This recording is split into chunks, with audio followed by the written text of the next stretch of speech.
All right, boys and girls, 5-minute lessons. We're on. All right, we're talking the rational root theorem today.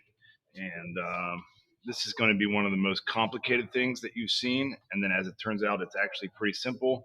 And more importantly, if you have a graphing calculator, it's completely useless. So let's get into it. So let's pull up the rational root theorem on Wikipedia. Check this bad boy out. Okay.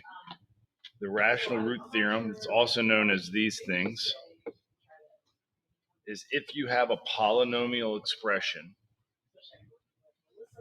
the theorem states that the solutions, the rational solutions, are x equals p over q. Okay, now read carefully, where p is an integer factor of a sub o, this one, and q is an integer factor of a sub n, this one. Okay, so what that says, if you had 3x to the fourth plus 7x cubed minus 9x squared plus 2x minus 6. Here's how the rational root theorem works. Okay, find the factors of that. That's p. So the factors of 6 are 1, 2, 3, 6, -1, -2, -3, and -6. The factors of q are 1, 3, -1, and -3.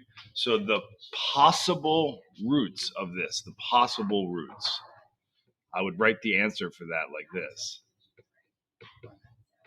It's plus or minus 1, plus or minus 2, plus or minus 3, plus or minus 6, all over plus or minus 1, plus or minus 3.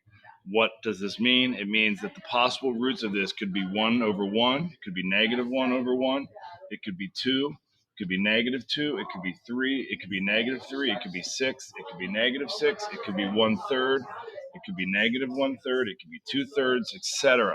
I mean, ridiculous. Not even that helpful, okay? But that's what it is. That's how you're going to do these. So now let's look at, I just Googled rational root theorem worksheet, and it looks like this. So look, you'll see what these problems look like.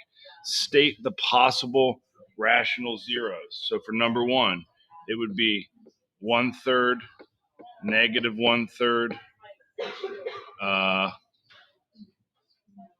1, and -1. That one wasn't that bad.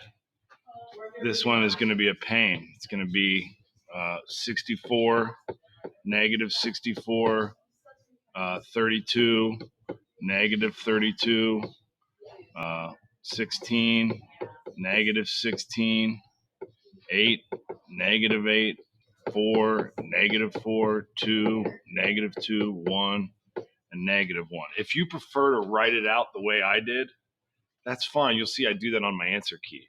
Now, in the real world, like let's look at this one. I don't know, let's go down.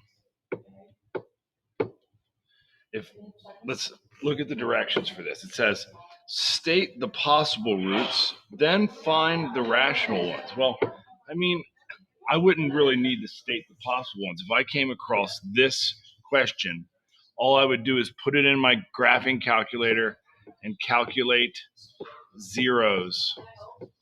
And that would be it. It would find me my rational zeros, okay? So don't make this too complicated. Please come talk to me if you're confused. Don't spend too much time on this. Come talk to me.